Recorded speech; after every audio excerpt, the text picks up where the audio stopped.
আজকে রাত 8:30টার সময় আমি অফিসে ছিলাম।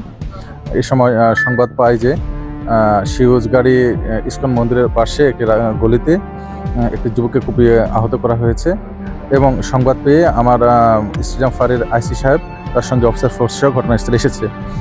সে এসে ভিকটিমকে উদ্ধার করে সে হাসপাতালের পথে রয়েছে। উক্ত সংবাদ পেয়ে আমি দ্রুত জিয়াউর রহমান মেডিকেলের উদ্দেশ্যে রওনা করি এবং গিয়ে দেখি যে ভিকটিমের অবস্থা অত্যন্ত নাজুক। তাকে ডাক্তাররা ইসিজি করছে। তবে ইসিজি শেষে ডাক্তার আমাকে বলে যে সে অলরেডি এক্সপায়ার হয়ে গিয়েছে। তো এটা এখনও খুব ইনিশিয়াল স্টেজে আছে মামলাটি। এখনও আমরা কোনো প্রকার লিখিত কোনো কমপ্লেন পাই নাই। তবে এই ঘটনার সঙ্গে যারা জড়িত তাদের সম্পর্কে আমরা তথ্য নেওয়ার চেষ্টা করছি এবং এর সাথে সাথে যদি আমরা লিখিত কোনো কমপ্লেন পাই তা নিয়ে আমরা পরবর্তী আইনগত ব্যবস্থা গ্রহণ করব। মেডিকেলে একজনকেই নেওয়া হয়েছে, আমি একজনকে পেয়েছি। ডিসিস্টের নাম যতদূর সম্ভব আমি পেয়েছি খোকন, তার বাড়ি দক্ষিণ মালতীনগর। ক্রাঞ্চি রোলের ভিতর চকলেট ক্রিমের filling, all time cream roll, মুখে দিতেই স্পেশাল ইনসাইড। আমি এইমাত্র মেডিকেল থেকে আসলাম।